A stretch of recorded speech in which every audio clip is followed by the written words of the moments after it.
Hello बच्चों and welcome to my class. I'm Dr. Harshita and today we are going to study about microorganisms. आज हम पढ़ेंगे microorganisms के बारे में. So इसमें हम पढ़ेंगे उसके कि microorganisms मिलते कहाँ हैं, उनकी occurrence के बारे में, microorganisms की types पढ़ेंगे हम इसमें, उसके classification के बारे में पढ़ेंगे हम,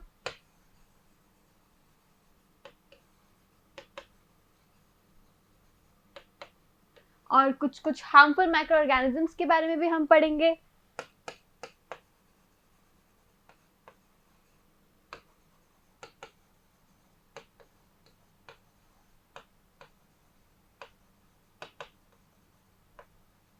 फिर हम पढ़ेंगे कि methods of food preservation. Food preservation में कौन कौन से माइक्रो ऑर्गेनिजम्स काम आते हैं.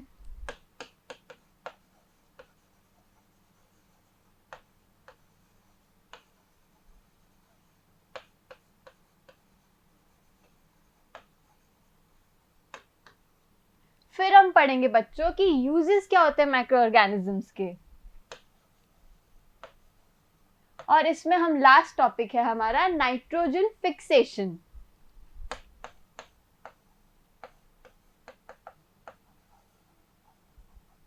सो बच्चों लेट्स स्टार्ट. हम इन सब के बारे में आगे पढ़ते हैं.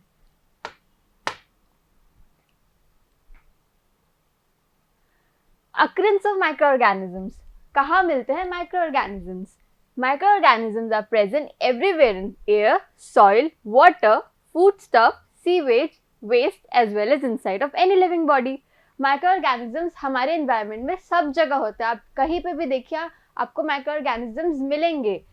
कहाँ पे? जैसे कि air में, soil में, water में, foodstuff में, sewage में, यहाँ तक कि हमारे body में भी हमको microorganisms पाए जाते हैं. The maximum number of microbes are found in natural substrate which are rich in organic food and have suitable temperature and moisture for their growth and multiplication. सबसे ज़्यादा microorganisms कहाँ देखने को मिलते हैं बच्चों?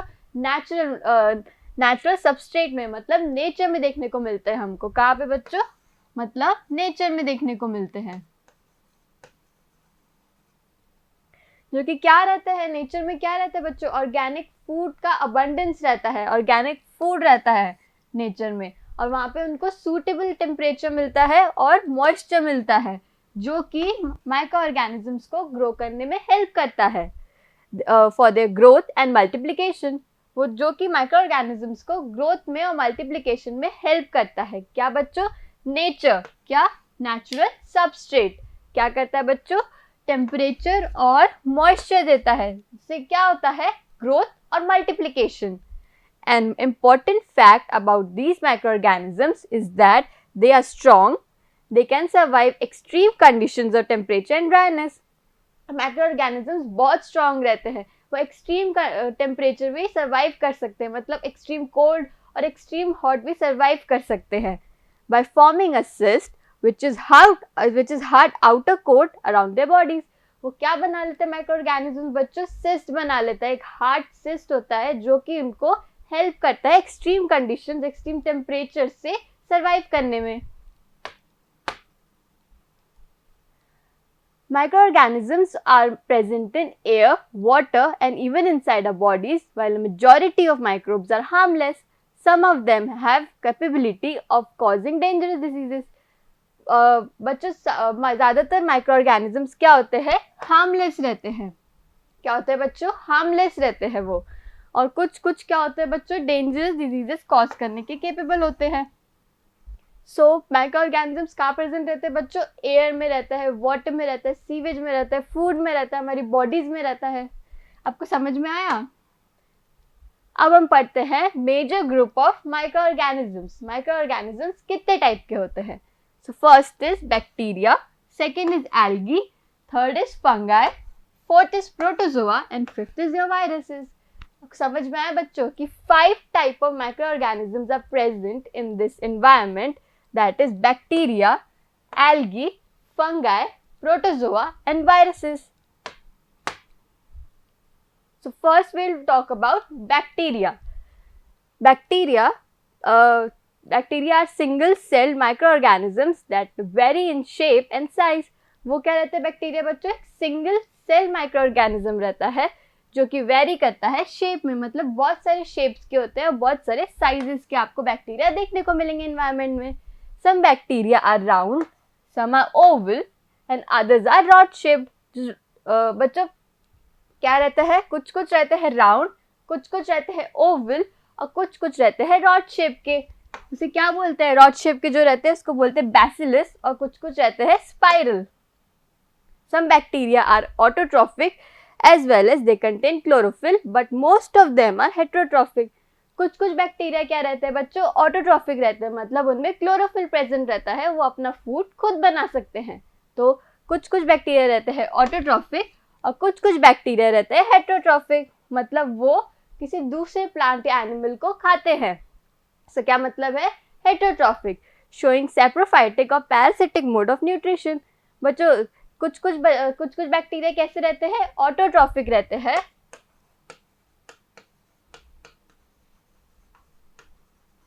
और कुछ रहते हैं हेटरोट्रॉफिक.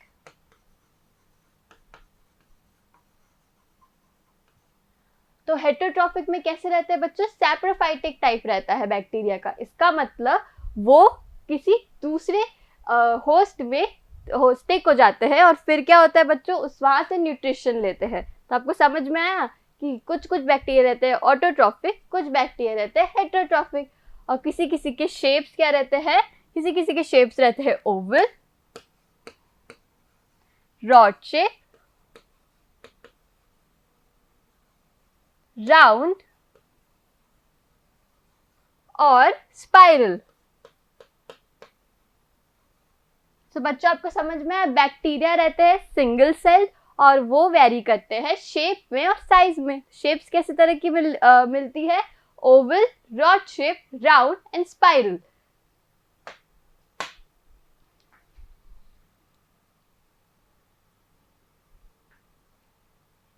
अब हम पढ़ते हैं बच्चों different type of bacteria. So first is your coccus form. Coccus form कैसा रहता है बच्चों, they are spherical in nature. कि क्या रहते हैं बच्चों, spherical in nature. As you can see in this diagram, see in this photo. So क्या है बच्चों, ये स्पेरिकल इन नेचर है. सो कोकस फॉर्म के एग्जांपल्स है स्टेफाइलोकोकस, माइक्रोकोकस एंड स्ट्रेप्टोकोकस. ये क्या है बच्चों, स्पेरिकल इन नेचर, क्या आप देख सकते हैं इसको.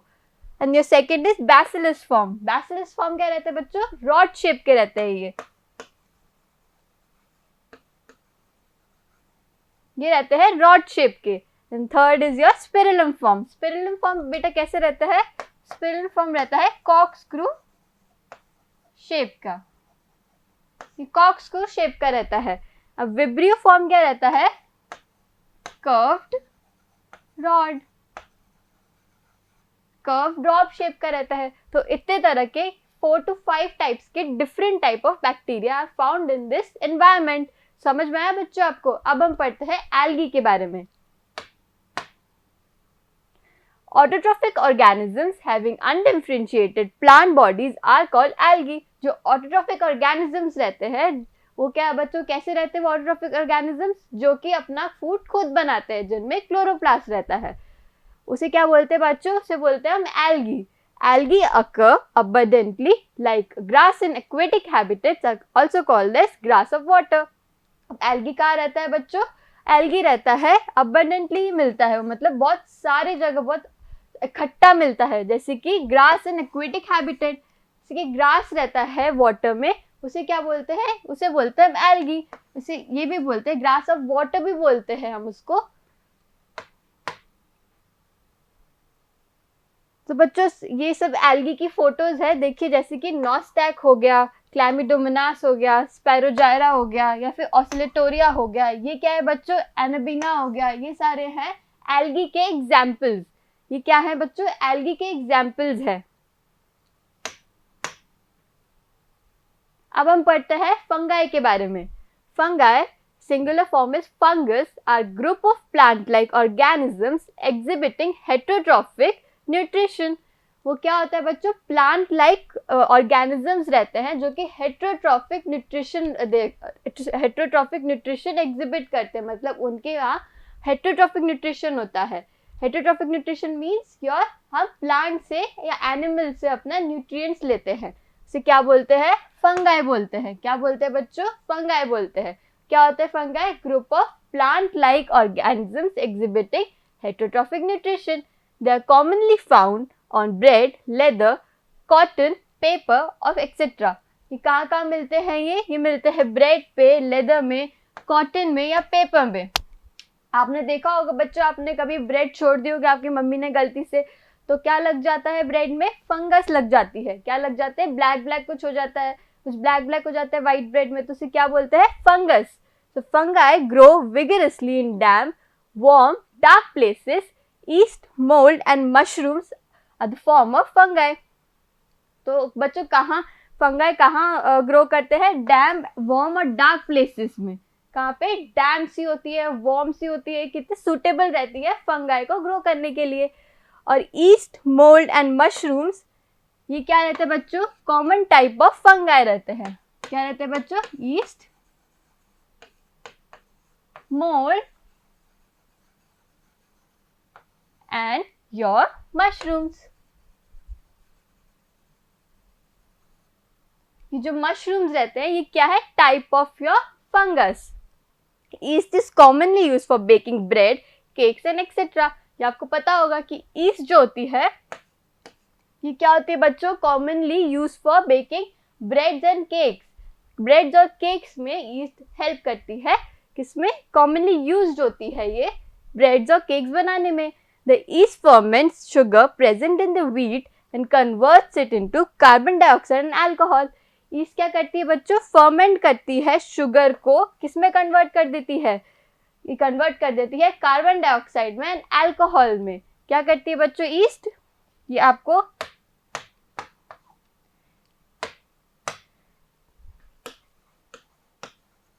व्हीट को कार्बन डाइऑक्साइड में और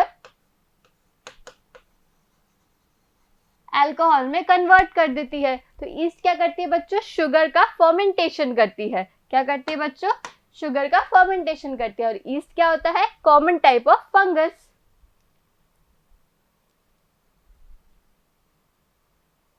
अब है सम फॉर्म्स ऑफ फंगस। ये देखिए बच्चों, ये ब्रेड मोल्ड है, जो ब्रेड्स पे लग जाता है, जो ब्लैक ब्लैक जो आपको देखने को मिलता है ये होता है। अगर आप इसको माइक्रोस्कोप में डाल के देखोगे तो आपको ये देखने को मिलेगा, ये स्ट्रक्चर। एस्पेरिजिलस ये फंगस का एग्जाम्पल है। पेनिसिलिन, ब्रैकेट फंगाई, ईस्ट, ये सारे क्या है बच्चों, एग्जाम्पल्स ऑफ फंगाई। अब हम पढ़ते हैं प्रोटोजोआ के बारे में। So unicellular organisms that exhibit animal-like characteristics are called protozoa। जो unicellular organisms होते हैं ये क्या करते हैं, animal-like characteristic होती है इनमें। The word protozoan literally means the first animal. The most protozoa are heterotrophic। So first जो protozoan meaning होता है उसका क्या meaning होता है, the first animal। क्या बच्चों meaning होता है इसका, protozoa का,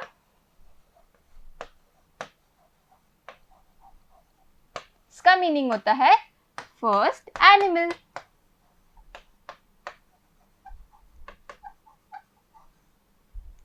क्या बच्चों मीनिंग होता है, first animal. The most protozoa heterotrophic.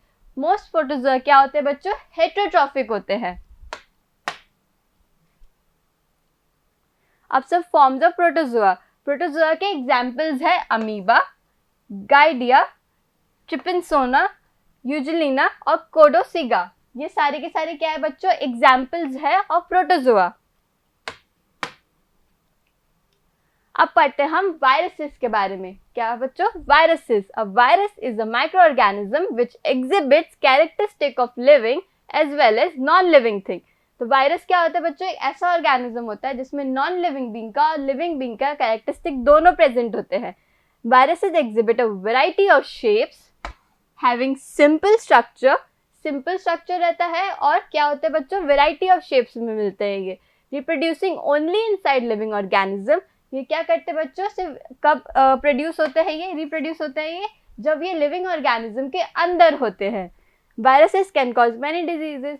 अब वायरसेस बहुत ही हार्मफुल डिजीजेस कॉज कर सकते हैं।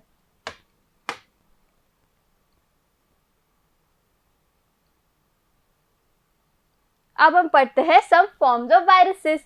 आप देख सकते हैं वैक्सीना वायरस हो गया, टोबैको मोज़ैक वायरस हो गया, पोलियो वायरस हो गया, मम्स वायरस हो गया, ये सारे के सारे क्या है बच्चों, सम फॉर्म्स ऑफ वायरस है। अब हम पढ़ते हैं यूजेस ऑफ बैक्टीरिया। अब हम पढ़ते हैं यूजेस कि बैक्टीरिया का यूज कहाँ कहाँ होता है। First is in medicine. Medicine में कैसे होता है? सो first is antibiotics. Many well-known antibiotics such as streptomycin, aureomycin and chloromycin are obtained from bacteria. बहुत सारे एंटीबायोटिक्स होते हैं जैसे कि स्टेप्टोमाइसिन हो गया, ऑरियोमाइसिन हो गया, क्लोरोमाइसिन हो गया। वो सारे किससे आते हैं बच्चों? वो सारे आते हैं बैक्टीरिया से। किससे आते हैं बच्चों? बैक्टीरिया से आते हैं। First is your in medicine में फर्स्ट एंटीबायोटिक होता है। सेकेंड एग्रीकल्चर में first is decay of organic substances. Bacteria act on dead bodies of animals and plants and convert various complex organic compounds into simple inorganic substances. अब क्या होता है बच्चों? Bacteria क्या करते हैं? डेड बॉडीज पे एक्ट करते हैं और वो क्या करते हैं? कॉम्प्लेक्स ऑर्गेनिक मैटर को क्या करते हैं? इनऑर्गेनिक सब्सटेंस में, सिंपल इनऑर्गेनिक सब्सटेंस में कन्वर्ट कर देते हैं।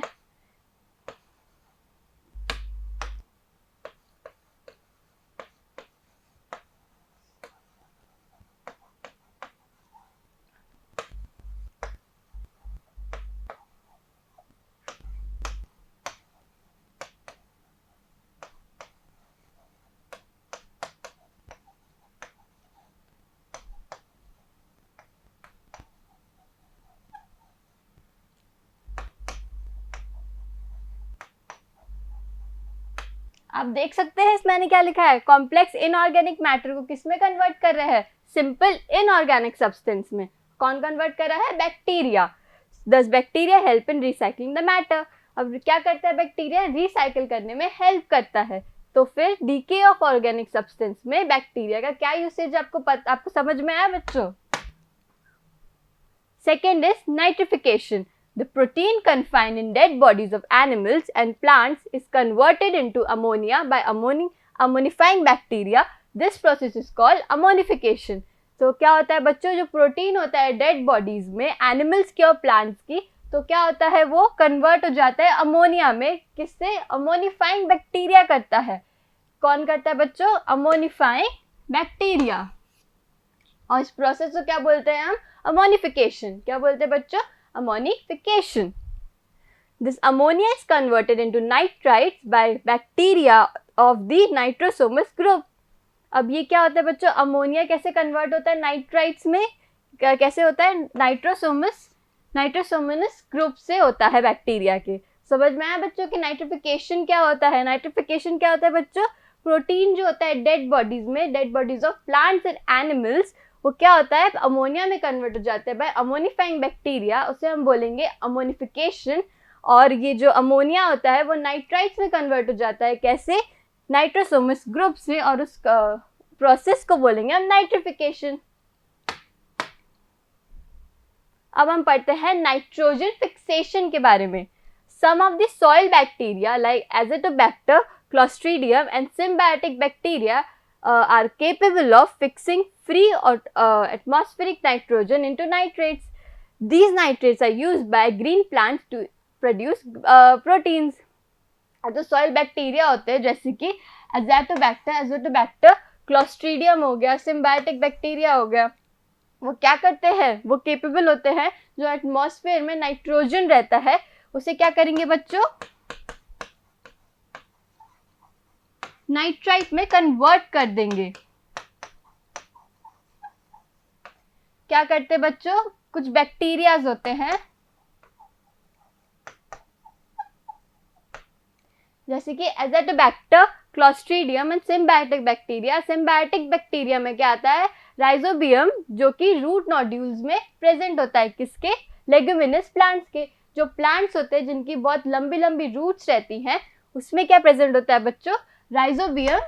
और वो क्या होता है? सिम्बायोटिक बैक्टीरिया रहता है। मतलब कि जो बैक्टीरिया रहता है उसको और रूट्स को, जो प्लांट है, उन दोनों को ही इक्वल बेनिफिट मिल रहा है। उसे क्या बोलेंगे? सिम्बायोटिक। क्या बोलेंगे बच्चों? Symbiotic bacteria. so are capable of fixing free atmospheric nitrogen. Free atmospheric nitrogen को नाइट्रेट्स में कन्वर्ट कर देते हैं कौन बच्चों? बैक्टीरिया कर देते हैं. This nitrates are used by green plants to produce proteins. अब ये जो फ्री एटमॉस्फेरिक नाइट्रोजन को नाइट्रेट्स में कन्वर्ट कर रहे हैं, और वो नाइट्रेट्स किसके काम आ रहा है? वो नाइट्रेट्स काम आ रहा है ग्रीन प्लांट्स के टू प्रोड्यूस प्रोटीन्स. क्या प्रोड्यूस कर रहे हैं बच्चों? प्रोटीन्स के. अब हम पढ़ते हैं कि इंडस्ट्री में बैक्टीरिया का क्या यूज होता है. First is lactobacillus bacteria help in formation of milk products such as curd and cheese. जो लैक्टोबैसिलस बैक्टीरिया होता है वो किसमें हेल्प करता है? फॉर्मेशन ऑफ मिल्क प्रोडक्ट्स, जैसे कि कर्ड हो गया, दही हो गया, चीज हो गया, जो आप खाते हैं, जो हम लेते हैं डेयरी से. Second is some of the soil bacteria like Azotobacter, Clostridium and symbiotic bacteria are capable of fixing free atmospheric nitrogen into nitrates. These nitrates are used by green plants to produce proteins. अब बच्चों जो soil bacteria होते हैं कुछ को, जैसे कि हमने पहली स्लाइड में पढ़ा था, जैसे कि सॉइल बैक्टीरिया होता है एजाटोबैक्टर हो गया, क्लॉस्ट्रीडियम हो गया, सिम्बायोटिक बैक्टीरिया हो गए जैसे कि राइजोबियम, वो क्या करते हैं? वो फ्री एटमॉस्फेरिक नाइट्रोजन को नाइट्रेट में बदलते हैं. और वो नाइट्रेट किसके काम आता है? प्लांट्स के काम आता है. कैसे? प्रोटीन्स बनाने में. समझ में आया बच्चों आपको कि इंडस्ट्री में क्या यूज होता है बैक्टीरिया का. तो बच्चों अब हम पढ़ते हैं uses of fungi in medicine, कि इन मेडिसिन में फंगाई का क्या क्या यूजेस होते हैं. Many well-known antibiotics are obtained from fungi. Penicillin is obtained from the fungus Penicillium notatum. और बहुत सारे एंटीबायोटिक्स होते हैं बच्चों जो कि फंगस से एक्सट्रैक्ट करते हैं हम, जैसे कि फॉर एग्जांपल पेनिसिलिन किससे आता है बच्चों? पेनिसिलियम नोटेटम से आता है. और griseofulvin is extracted from the fungus griseofulvum. और जो ग्रिसियोफल्विन होता है वो किससे एक्सट्रैक्ट होता है बच्चों? वो होता है ग्रिसियोफल्विम से एक्सट्रैक्टेड. अब हम पढ़ते हैं usage of fungi in industry. So brewery and bakery. The wine brewery and bread industries are the two most important industries which make use of fungus yeast. अब जो बच्चों ये दो इंडस्ट्रीज होती है, वाइन की और किसकी? ब्रेड की. वो फंगस का सबसे ज़्यादा यूज़ करती हैं. वो सबसे इम्पोर्टेंट इंडस्ट्रीज होती हैं which make use of this fungus yeast. Both these industries are based on fermentation activity of yeast. और ये जो इंडस्ट्रीज होती है वो कैसे यूज करती है ईस्ट का फर्मेंटेशन करती है. सो ग्लूकोज हुआ बच्चों जो कि शुगर होता है इनमें, वो क्या होता है बच्चों? ईस्ट एंजाइम उसमें डाल देते हैं, फिर उसके बाद उसमें निकलता है अल्कोहल और कार्बन डाइऑक्साइड. क्या होता है बच्चों? ये रिएक्शन, ये क्या होती है? शुगर का फर्मेंटेशन होता है और उससे क्या रिजल्ट आता है? अल्कोहल और कार्बन डाइऑक्साइड का. इसे क्या बोलते हैं बच्चों? इसे बोलते हैं फर्मेंटेशन. क्या बोलते हैं बच्चों? Fermentation. Second is your vitamin. Yeast is an important source of vitamin B complex. Yeast क्या होता है बच्चों? इंपॉर्टेंट सोर्स होता है विटामिन बी कॉम्प्लेक्स का. And third is preparation of organic acids. Fermentation properties of several fungi are utilized for the manufacture of oxalic acid or citric acid etc. Fermentation properties होती है several fungi की, वो किसमें utilise होती है? बच्चों? वो होती है मैन्युफैक्चरिंग ऑफ ऑक्सैलिक एसिड और सिट्रिक एसिड. किसमें होती है बच्चों? ऑर्गेनिक एसिड्स में होती है. ऑर्गेनिक एसिड जैसे कि ऑक्सैलिक एसिड और सिट्रिक एसिड किसमें होते हैं? सेवरल फंगाई की प्रॉपर्टीज होती है कि वो फर्मेंटेशन कर सकते हैं. इनका समझ में आया बच्चों आपको? Third is in agriculture. Fungi decompose the dead bodies of plants, animals and their waste products. Fungi क्या करता है? Decomposition करता है किसका? Dead bodies of plants and animals का और उनके waste products का. अब हुआ as food, usage of fungi as food. Some species of fungi are edible. They are cooked like vegetables and used in pulao and prepared as soups. Some common edible fungi are Moschella, Aedes, Ramaria, Clavaria और Pleurotus. ये क्या होते हैं बच्चों, सम fungus जो होते हैं, जो फंगाई होते हैं, कुछ कुछ होते हैं जिसे हम खा सकते हैं, और वो किस में डालते हैं, हम पुलाव में डालते हैं, और किस में डालते हैं, कुछ कुछ सूप्स में डालते हैं। फॉर एग्जाम्पल मोर्चेला, एगैरिकस, रमेरिया, क्लेवेरिया और प्लूरोटस, ये सारे के सारे जो फंगस होते हैं, जो फंगाई होते हैं, उसे हम खा सकते हैं। अब yeast is also used in preparation of idli and dosa from the mixture powdered of rice and dal. East किस में डालते हैं बच्चों, आपकी मम्मी से आप पूछना कि आपकी मम्मी इडली और डोसा में ईस्ट डालती है, आई एम श्योर कि वो डालती होगी। अब हम पढ़ते हैं uses of algae. Algae play an important role in medicine, agriculture, industry as well as food. Algae क्या इंपॉर्टेंट रोल प्ले करता है किसमें बच्चों, मेडिसिन में, एग्रीकल्चर में, एग्रीकल्चर इंडस्ट्री में और फूड में। हम फर्स्ट पढ़ते हैं medicine. A green algae Chlorella yield an important antibiotic called chlorellin. अब बच्चों जो ग्रीन एल्गी रहती है जैसे कि क्लोरेला हुआ, वो क्या करती है, एक इम्पॉर्टेंट एंटीबायोटिक में यूज आता है, वो है क्लोरेलिन। क्या है बच्चों, क्लोरेलिन।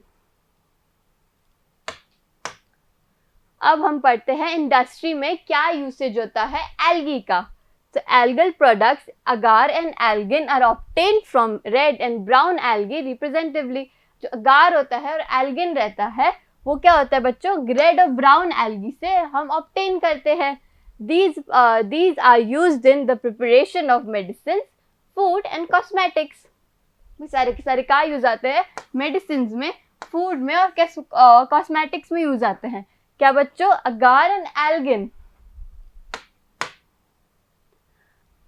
So, अब हम पढ़ते हैं बच्चों source of iodine, sodium and potassium. So, in some brown algae are the most important sources of sodium, potassium and iodine. So, sodium, potassium और iodine के source क्या होते हैं बच्चों, source होते हैं brown algae. Brown algae से हमको क्या क्या मिलता है, brown algae से मिलता है हमको sodium, potassium और iodine. Iodine is obtained from an algae called cleb. तो iodine जो होता है वो कौन सी algae से मिलता है, वो मिलता है क्लेब से। So, अब हम पढ़ते हैं कि इन एग्रीकल्चर की एल्गी के क्या क्या यूजेस होते हैं। First is as manure. Many of the seaweeds are directly added to agricultural fields as manure because they are rich in nitrogen and potassium. So कुछ कुछ सीवीड्स होते हैं बच्चों जो कि हम डायरेक्टली डाल देते हैं अपने फील्ड्स में, एग्रीकल्चरल फील्ड्स में। कैसे, एज अ मैन्योर डाल देते हैं। क्यों, क्योंकि वो होते हैं रिच, वो होते हैं नाइट्रोजन और पोटेशियम के रिच होते हैं। नाइट्रोजन और पोटेशियम के रिच होते हैं सीवीड, और वो होते हैं एल्गी, सीवीड मीनिंग और एल्गी। तो ये क्या हुआ, ये यूसेज ऑफ एल्गी हुआ एज इन एग्रीकल्चर। अब हम पढ़ते हैं second, nitrogen fixation. Some green algae like Nostac or Anabina are most important in fixation of atmospheric nitrogen in soils.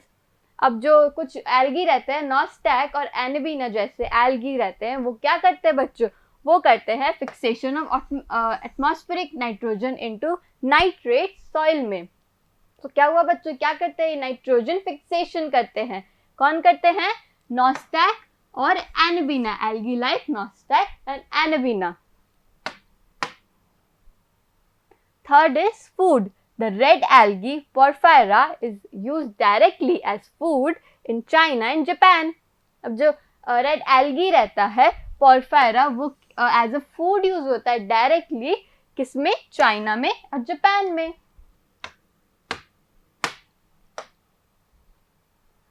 Fourth is fodder. Some seaweeds such as Laminaria are used as fodder for sheep and cattle. जो चारा होता है बच्चों, उसको जैसे कि Laminaria जो चारा होता है उसको एज अ चारा यूज करते हैं, किसमें, शीप के और कैटल के चारे में यूज करते हैं, और वो क्या होता है बच्चों, एल्गी रहता है। अब हम पढ़ते हैं usage of protozoa. So first is some free living protozoa form an important link in an aquatic food chain. They feed on algae and are in turn eaten by bigger animals. तो ये जो protozoa रहते हैं, जो free living protozoa रहते हैं, वो क्या करते हैं बच्चों? वो होते हैं एक्वेटिक फूड चेन में इंपॉर्टेंट रहते हैं. कैसे? क्योंकि प्रोटोजोआ खाते हैं.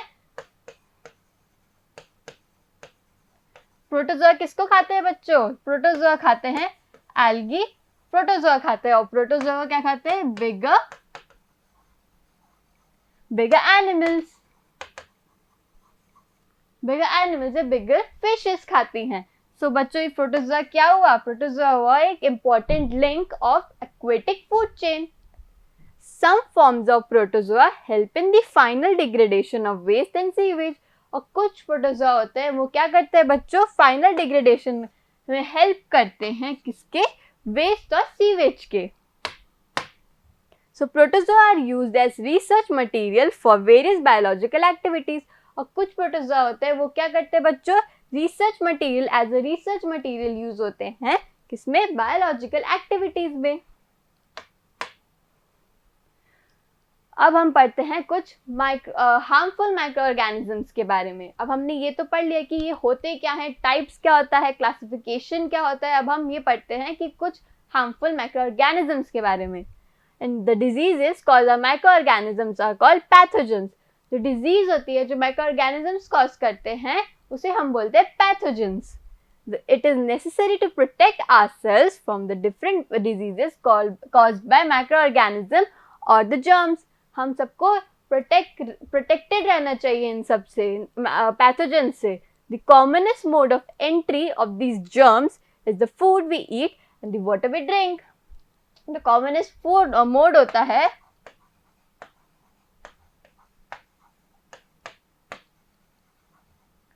वो कौन सा रहता है बच्चों? जो हम खाना खाते हैं और जो हम पानी पीते हैं. Food we eat, water we drink. अब इन सबसे कॉमनेस्ट मोड होता है. तभी आपके पेरेंट्स बोलते हैं कि बाहर की चीजें ज्यादा नहीं खानी चाहिए. Some harmful microorganisms and the diseases caused by given in the table. अब हम टेबल में पढ़ेंगे कि क्या क्या डिजीजेस और क्या क्या माइक्रो ऑर्गेनिज्म जिसको कॉज कर रहे हैं. अब हम पढ़ते हैं, ये है classification bacteria, algae, fungi, protozoa and viruses का. ये सारे स्पीसीज के नेम हैं और ये सारे डिजीजेज हैं जो कि ये कॉज कर रही हैं. सो जैसे कि हो गया food poisoning. First is your bacteria. Bacteria में जो फूड पॉइजनिंग होती है वो कौन कॉज करता है? साल्मोनेला और क्लोस्ट्रीडियम. क्या बच्चों? साल्मोनेला और क्लोस्ट्रीडियम फूड पॉइजनिंग कॉज करते हैं. और माइकोबैक्टीरियम हो गया. माइक्रोबैक्टीरियम एक बैक्टीरिया का टाइप होता है. वो क्या कॉज करता है बच्चों? वो टीबी, जैसे कि ट्यूबरकुलोसिस, वूपिंग कफ, कॉलेरा और टाइफाइड कॉज करता है. इतनी सारी डिजीजेस सिर्फ एक बैक्टीरिया. अब हम पढ़ते हैं एल्गी के बारे में. एल्गी में फॉर एग्जाम्पल सेफेलियोरस, वो क्या करता है बच्चों? Red rust of T and coffee plants. ये होता है प्लांट्स की डिजीज कॉज करता है. क्या करता है? सेफेलियोरस क्या करता है बच्चों? Red rust of T and coffee plants. Coffee plants में और टी प्लांट्स में जो रेड रस्ट लग जाता है वो क्या होता है बच्चों? एल्गी होती है और वो क्या होती है? सेफेलियोरस. अब हम पढ़ते हैं फंगस के बारे में. फंगस में जैसे कि मोल्ड्स और माइल्ड्यूज रहते हैं. वो क्या करते हैं बच्चों? फूड खराब कर देते हैं. Spoilage of food, rust of wheat और ब्लाइट ऑफ पोटैटोज. तो ये क्या करते हैं? फूड को खराब कर देते हैं, रस्ट कर देते हैं व्हीट को, और क्या करते हैं? ब्लाइट ऑफ पोटैटोज कर देते हैं बच्चों. ये भी क्या होता है? पोटैटो की एक डिजीज होती है. अब second is your ringworm. Ringworm में क्या होता है बच्चों? फंगल इन्फेक्शन कॉज करता है और एथलीट्स फुट कॉज करता है. अब एथलीट फुट क्या होता है? जो हमारे टोज होते हैं, जो हमारे फीट की फिंगर्स होती हैं, वो क्या होती है? उसके बीच में इन्फेक्शन हो जाता है, फंगल इन्फेक्शन हो जाता है, उसको बोलते हैं हम एथलीट्स फुट. अभी एथलीट्स फुट इसलिए नाम रखा है क्योंकि ये कॉमनली होता है एथलीट्स को. ये कॉमनली होता है एथलीट्स को, इसीलिए इसका नाम रखा है एथलीट्स फुट. अब हम पढ़ते हैं प्रोटोजोआ। प्रोटोजोआ लाइक एंटीरोहिस्टोलाइटिका, ये क्या कॉज करता है? अमीबाइसिस और dysentery. Second is Plasmodium. Plasmodium क्या कॉज करता है बच्चों? मलेरिया। क्या कॉज करता है बच्चों? मलेरिया। अब वायरसेस पे चलते हैं। वायरसेस लाइक मीजल वायरस, वो क्या करता है? मीजल्स कर देता है। और सेकेंड इज पोलियो वायरस, ये कौन सी डिजीज कॉज करता है? पोलियोमाइलाइटिस, मतलब पोलियो कॉज करता है। अब थर्ड इज योर HIV, ये कॉज करता है एड्स। सो आपने देखा बच्चों कितनी हार्मफुल डिजीजेस होती हैं ये सारी हार्मफुल माइक्रो ऑर्गेनिज्म से। अब हम पढ़ते हैं कुछ points of harmful micro organisms. Disease carrying germs are carried by other micro organisms. जो डिजीज होती है, जो जर्म्स कॉज करते हैं जिस डिजीज को, वो कुछ दूसरे माइक्रो ऑर्गेनिजम्स भी कैरी करते हैं। For example the pathogen for malaria is carried by mosquito. और जो पैथोजन होता है मलेरिया का, वो कैसे कौन कैरी करता है? वो कैरी करता है फीमेल एनोफिलीज। कौन कैरी करता है बच्चों? Female anopheles, mosquito, and enters the body when the mosquito bytes. Mosquito के अंदर जर्म्स होते हैं, पैथोजन रहता है। वो क्या होता है, जब मॉस्किटो हमको बाइट करता है तो फिर वो जो जर्म्स होते हैं वो हमारे बॉडी के अंदर आ जाते हैं।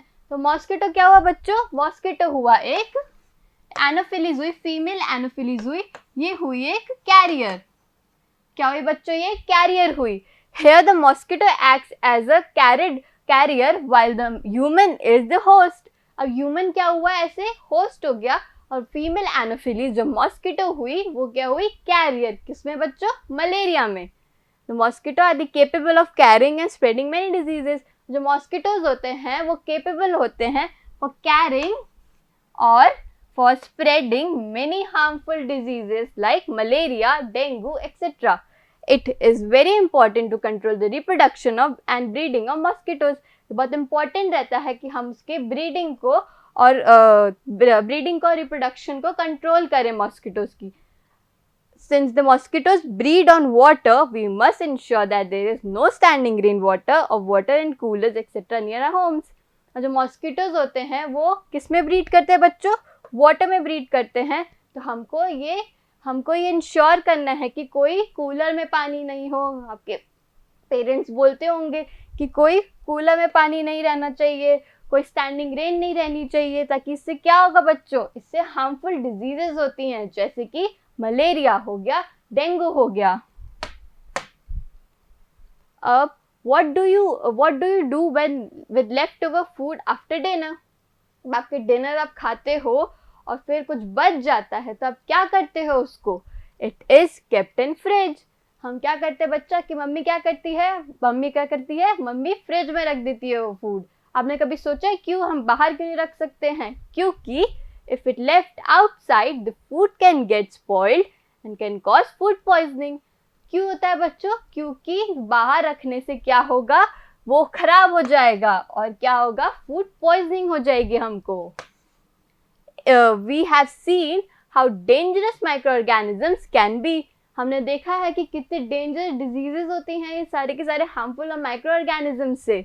So that is why it is very important for us to be careful about food quality and preservation. इसीलिए हम important रहता है कि हम क्या करें? हम food quality को preserve करें और हम preservation रखें, हम careful रहें। Different methods used to prevent spoilage of food by limiting the growth of microbes are, अब different methods होते हैं, हम वो उसके बारे में पढ़ेंगे। First is your refrigeration. पहला तो हम सबको पता है कि हम फूड को क्या करते हैं? फ्रिज में रख देते हैं। क्यों? क्योंकि food is kept as low temperature to reduce the rate of reproduction of micro organisms. Fridge में क्या रहता है बच्चों? फ्रिज में लो टेम्परेचर रहता है। वो क्या करता है? माइक्रोब्स की ग्रोथ को, माइक्रोब्स की रिप्रोडक्शन रेट को स्लो कर देता है and prevent the food spoilage. और क्या करता है? फूड को स्पॉइल होने से बचा देता है। सेकेंड इज डिहाइड्रेशन और ड्राइंग। सेकेंड क्या है बच्चों? Dehydration. Food items are dried in the sun और बाय स्प्रेइंग ऑफ और freezing. This process is commonly used for preserving fruits although some nutrients are lost by drying. अब बच्चों क्या होता है? फूड आइटम्स होते हैं वो क्या करते हैं? हम कुछ ड्राई कर देते हैं सन के अंदर और फिर बाय स्प्रेइंग और फ्रीजिंग, हम पानी छिड़क देते हैं या फिर हम फ्रीज कर देते हैं। ये किस लिए करते हैं? मेनली कॉमनली किसके लिए करते हैं? हम फ्रूट्स में करते हैं। बाय क्यों? क्योंकि फ्रूट्स प्रिजर्व होंगे। अब कुछ न्यूट्रिएंट्स लॉस तो जाते हैं इसमें, पर फूड स्पॉइल होने से बच जाता है। Third is addition of salt और sugar. Microbes need water for growth. Microbes क्या चाहिए बच्चों? पानी चाहिए होता है ग्रोथ के लिए। बाय एडिंग सॉल्ट और sugar water is made unavailable. हम बाय एडिंग सॉल्ट या फिर शुगर ऐड करने से क्या होगा बच्चों? वाटर अनअवेलेबल हो जाएगा। Thereby controlling microbial growth. उससे क्या होगा बच्चों? उससे माइक्रोबियल ग्रोथ कंट्रोल रहेगी। Pickles and jams are preserve food items. अब जैसे कि पिकल्स हो गया, अचार हो गया, जैम्स हो गया, उसमें क्या करते हैं बच्चों? हम नमक डाल देते हैं या फिर शक्कर डाल देते हैं। उससे क्या होता है? प्रिजर्व रहता है, वो बहुत महीनों तक प्रिजर्व रहता है and can be kept for many months. Last is freezing. Frozen food is very popular nowadays as it has greater shelf life. Frozen food रहता है वो वेरी पॉपुलर रहता है आजकल के उसमें, क्योंकि उसकी शेल्फ लाइफ जो रहती है वो बहुत ज़्यादा रहती है। Without much loss of nutrients, reduction in temperature and unavailability of water help to limit microbes. अब क्या होता है बच्चों? फ्रोजन फूड में जो टेम्परेचर रहता है, क्योंकि वो फ्रोजन रहता है, टेम्परेचर क्या होगा? लो होगा। और क्या रहेगा? अनअवेलेबिलिटी ऑफ वाटर रहेगी। इससे क्या होगा? जो माइक्रोब्स की ग्रोथ हो जाएगी वो लिमिट हो जाएगी, उसमें नहीं होगा, हमारा फूड स्पॉइल नहीं होगा। And next is smoking. Meat products are preserved by the process of smoking, which uses drying technique as well as substance from smoke. जो मीट प्रोडक्ट रहते हैं वो कैसे प्रिजर्व करते हैं? उसे करते हैं by the process of smoking. कैसे करते हैं बच्चों? स्मोकिंग से, which uses drying technique as well as some substance from smoke. हम क्या यूज करते हैं? ड्राइंग टेक्निक यूज करेंगे और कुछ सब्सटेंस होंगे स्मोक से, वो यूज करेंगे। कैसे? मेथड्स ऑफ फूड प्रिजर्वेशन से। अब है पैस्चराइजेशन एंड होमोजेनाइजेशन। नेक्स्ट है pasteurization. Pasteurization is process by which micro organisms are destroyed by high temperature and sudden cooling. अब पैस्चराइजेशन क्या होता है बच्चों? ये होता है माइक्रो ऑर्गेनिजम्स डिस्ट्रॉय हो जाते हैं किसमें? हाई टेम्परेचर में। हाई टेम्परेचर से माइक्रो ऑर्गेनिज्म डिस्ट्रॉय हो जाएंगे और सडन कूलिंग से भी डिस्ट्रॉय रहेंगे, ग्रोथ नहीं होगी उनकी। Milk is heated to around 70 degree Celsius and then suddenly cooled. आपने देखा होगा आपकी मम्मी दूध लेके आती है तो वो क्या करती है? सबसे पहले वो उनको बॉईल करती है दूध को। क्यों? क्योंकि जो माइक्रो ऑर्गेनिजम्स है वो सारे डिस्ट्रॉय हो जाए। और उस प्रोसेस को क्या बोलते हैं? उस प्रोसेस को बोलते हैं pasteurisation. It is commonly used for milk. हम कॉमनली इसको यूज करते हैं इस टेक्निक को मिल्क में। Since other food items can lose heat sensitive nutrients. और बाकी सारे क्या होते हैं आइटम्स? बाकी सारे फूड आइटम्स जो होते हैं वो क्या होते हैं? हीट सेंसिटिव होते हैं, न्यूट्रिएंट्स होते हैं उसमें, जो एंजाइम्स होंगे वो डिस्ट्रॉय हो जाएंगे, इसीलिए उसको सिर्फ मिल्क में यूज करते हैं। अब हम पढ़ते हैं homogenization. Homogenization is process by passing substance, usually milk, under high pressure through thin tubes, which reduces the tendency of creaming of fat. अब homogenization क्या होता है बच्चों? प्रोसेस होता है of passing a substance, मतलब मिल्क को हम पास करेंगे under high pressure through thin tubes. Thin tubes के जरिए हम हाई प्रेशर से मिल्क को पास करेंगे ताकि उसकी creaming of fat, which reduces the tendency of creaming of fat, जो फैट रहता है वो रिड्यूस हो सके। अब हम पढ़ते हैं Canning. Canned products are first subjected to high heat processing, then sealed in cans. अब जो कैन प्रोडक्ट्स होते हैं वो क्या होते हैं? हाई हीट प्रोसेस करते हैं, इसमें हाई हीट से उनको वो पास करते हैं, देन सील्ड इन कैन्स, फिर उनको कैन से सील कर देते हैं। While canning increases shelf life. Canning क्या होता है? फूड की शेल्फ लाइफ को इंक्रीज कर देता है, मतलब ज़्यादा दिन तक चलेगा वो। Homogenization is the process. अब हम पढ़ते हैं स्टेरिलाइजेशन के बारे में। किसके बारे में? स्टेरिलाइजेशन के बारे में। Ionizing radiations are used to destroy microorganisms without affecting heat sensitive nutrients.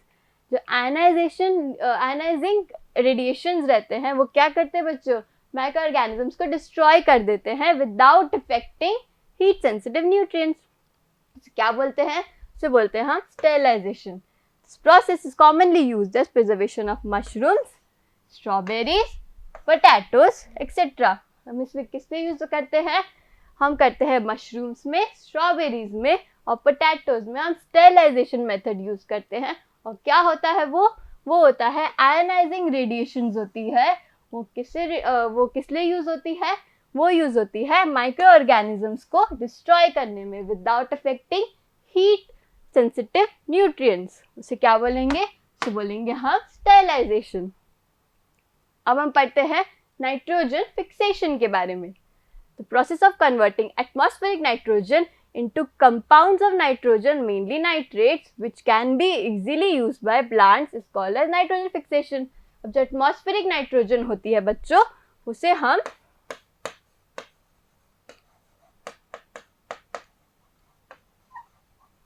उसे क्या करते हैं, उसे बैक्टीरिया हो गए, उसे माइक्रो ऑर्गेनिजम्स हो गए,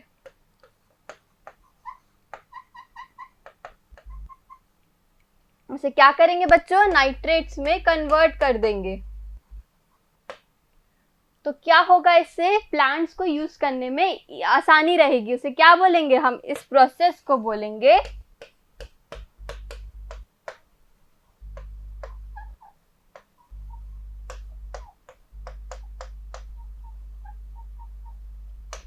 प्रोसेस को हम बोलेंगे नाइट्रोजन फिक्सेशन. क्या बोलेंगे हम, एटमॉस्फेरिक नाइट्रोजन को नाइट्रेट्स में कन्वर्ट कर देते हैं माइक्रो ऑर्गेनिजम्स, तो क्या बोलेंगे हम, nitrogen fixation. It can be fix into 2 veg.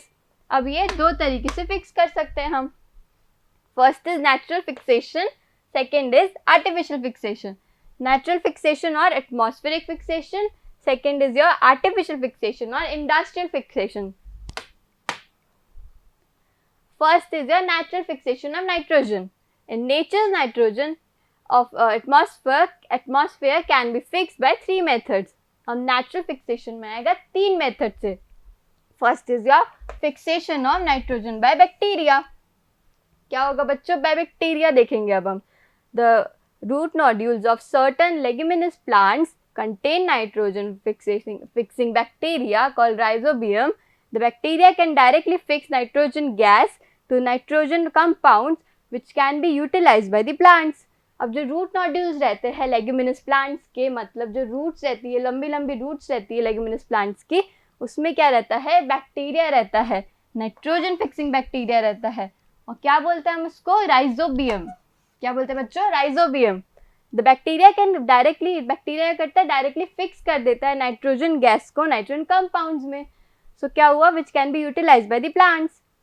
और जो बैक्टीरिया रहता है वो क्या कर देता है, डायरेक्टली नाइट्रोजन को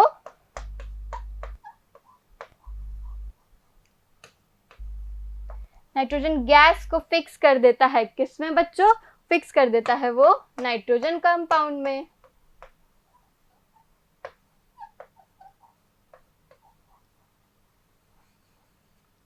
नाइट्रोजन कंपाउंड में फिक्स कर देता है ताकि प्लांट्स को इजीली क्या हो सके, प्लांट्स यूज कर सके इसको. कौन करता है बच्चों, ये राइजोबियम करता है. राइजोबियम कहाँ रहता है, राइजोबियम रहता है लेग्यूमिनस प्लांट्स में रहता है वो. सेकेंड है fixation of nitrogen by blue green algae. अब हम पढ़ते हैं ब्लू ग्रीन एल्गी कैसे नाइट्रोजन फिक्सेशन करता है. Blue green algae like nostoc और anabaena can also help in nitrogen fixation.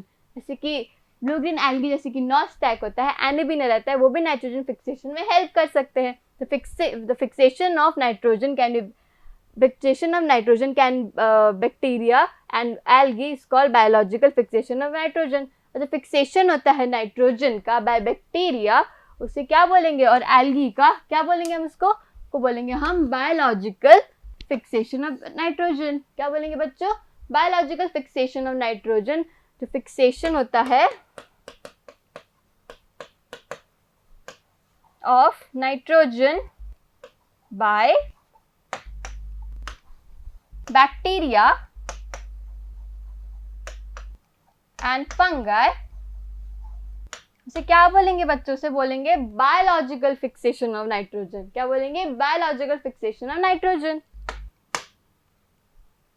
अब हम पढ़ते हैं fixation of nitrogen by lightning.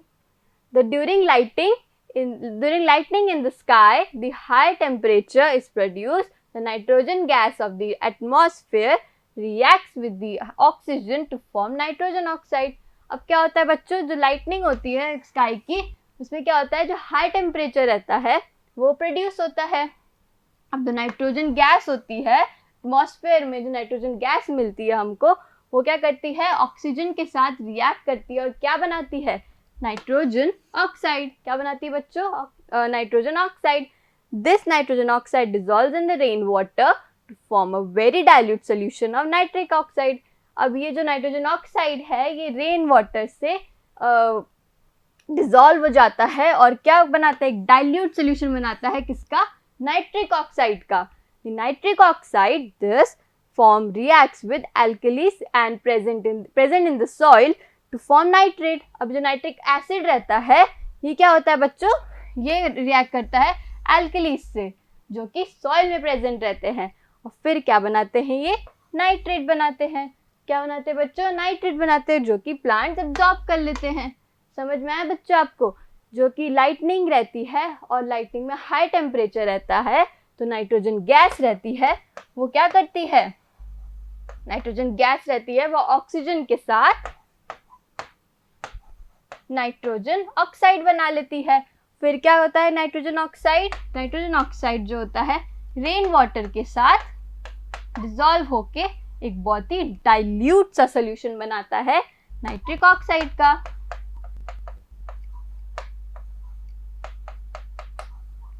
अभी नाइट्रिक एसिड या नाइट्रिक ऑक्साइड हो गया ये क्या करेगा बच्चों? नाइट्रिक एसिड हो गया, नाइट्रिक ऑक्साइड जो भी हम बोले उसको, वो क्या करेगा बच्चों? वो एल्कली के